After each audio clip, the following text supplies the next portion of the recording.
One day some twisted son of a bitch is bound to teach you a thing or two about living in this cold, godforsaken world. The operator of the Fukushima Daiichi power plant has released more video of employees in the heat of the nuclear crisis. Tokyo Electric Power Company posted footage online of its teleconferences in the days after the accident last year. The pictures highlight the uncertainty caused by company executives and government officials. TEPCO released 6 hours of video. It was recorded over 5 days starting March 11th. The footage shows people at the plant, an off-site center, the firm's head office in Tokyo, and other branch offices.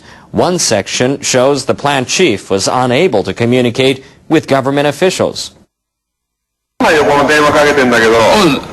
度かやるとかかるから何度かトライしてください。もう昨日からずっとこれなんだよな、もう。Another part shows the confusion over how to open a valve and lower the pressure inside a reactor. 小弁は開いてももう一弁あるからさ、そっちは開いてるのかい？もういろいろ聞かないでください。ドライウェルベント今開ける操作してますんで、ディスターブしないでください。TEPCO officials say they plan to release more video recorded in the month after the accident. Officials at Japan's Nuclear Regulation Authority have participated in their first emergency drill since the agency's launch 3 weeks ago. The Friday drill simulated the power blackout at the nuclear fuel reprocessing plant in Rokkasho in Aomori Prefecture. A self-defense force plane flew an NRA commissioner and members of its staff to the site. During the drill, the NRA official used the plant's emergency response center to communicate by video link with the agency's headquarters in Tokyo. He rehearsed measures to evacuate residents and ensure their safety. Last year's accident at Fukushima Daiichi exposed serious communication flaws between the government, the plant's personnel, and the operator's headquarters.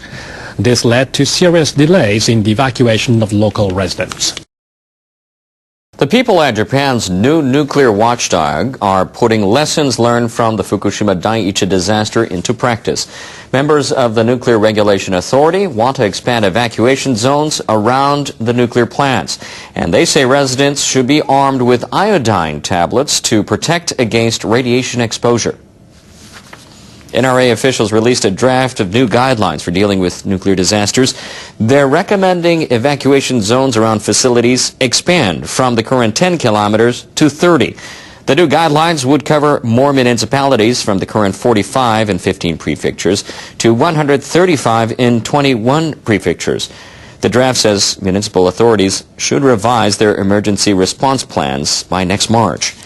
It also includes proposals such as instructing residents to stay indoors during nuclear disasters, and it says iodine tablets should be distributed to people who live within 50 kilometers of a nuclear plant. Iodine can prevent thyroid damage resulting from airborne radiation exposure. But the tablets can have side effects, so the new guidelines call for authorities to explain the risks before distribution. They also say that maximum distance between nuclear plants and their emergency response centers should be increased from the current 20 kilometers to 30.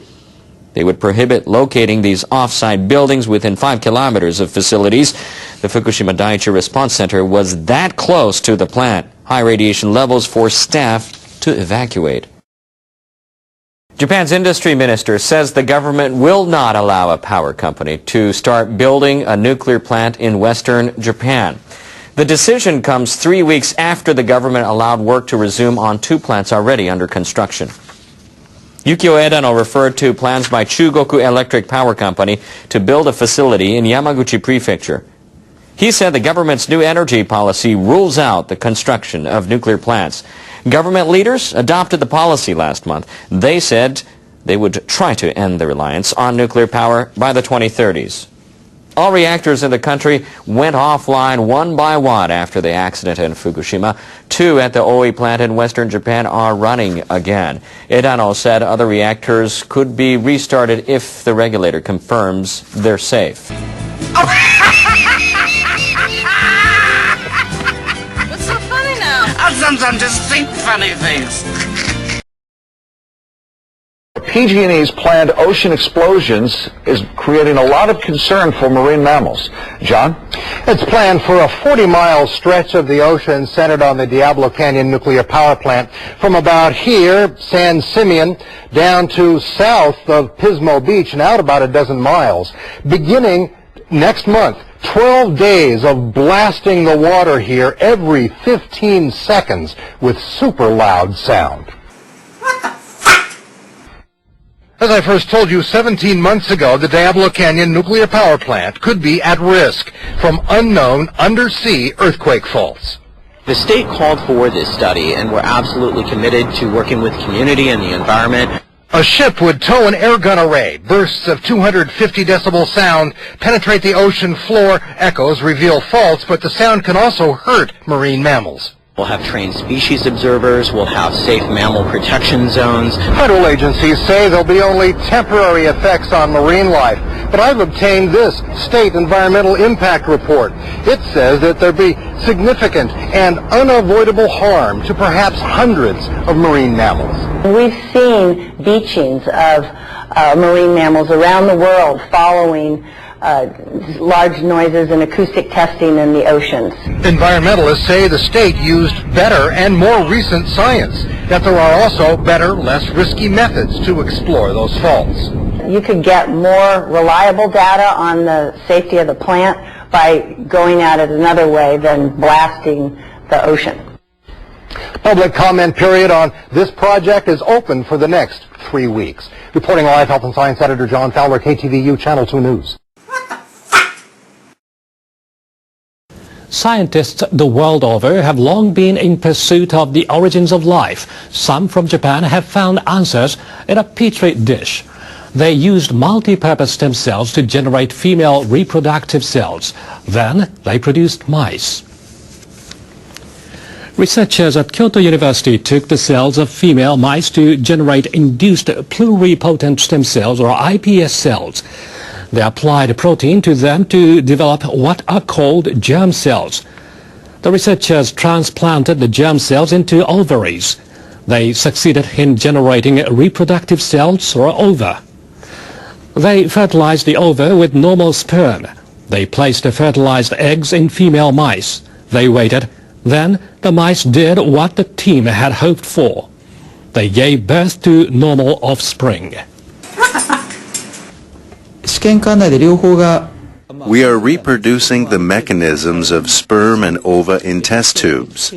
Research on chromosomes has helped identify the cause of infertility.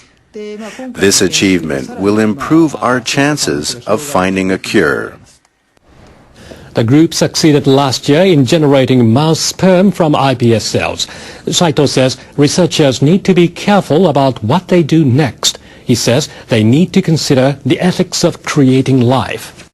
But no one weeps for the mouse, for its life is worth less than zero. Just another cold fact of life on this horrifying planet.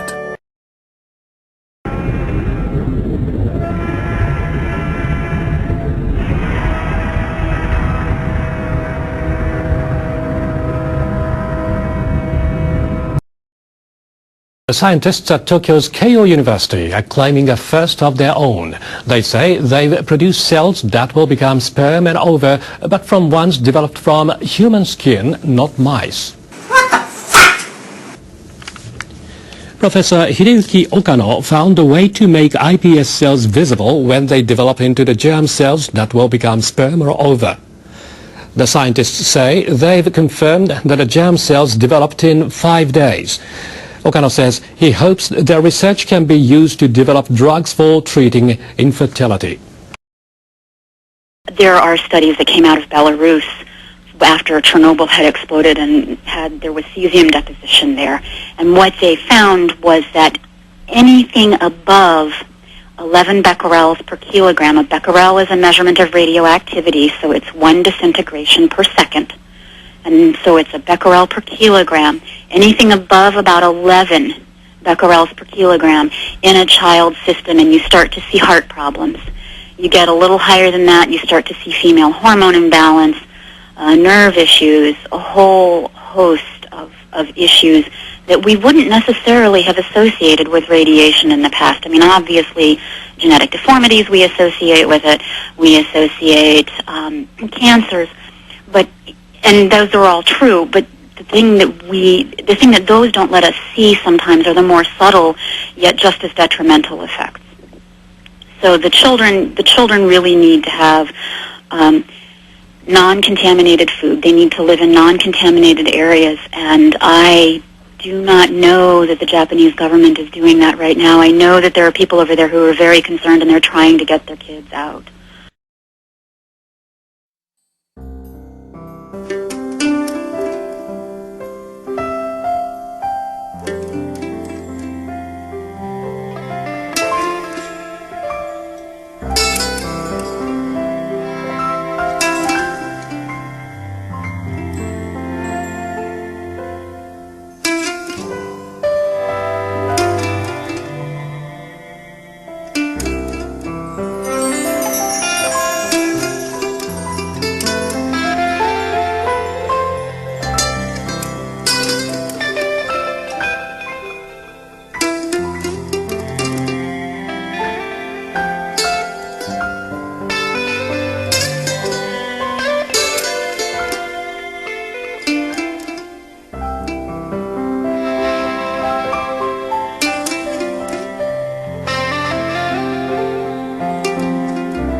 An 11-year-old boy has discovered the remains of an exceptionally well-preserved mammoth in Siberia. Experts say this kind of discovery is a once-in-a-century event. The male mammoth was found on the Taimyr Peninsula in Siberia. His remains date back to 30,000 years ago. The animal is believed to have died at the age of 15 or 16. Experts say the permafrost left the organs, bones, and flesh in an exceptional state of preservation. The find indicates that mammoths were able to survive harsh winter conditions by storing a massive amount of fat in their humps.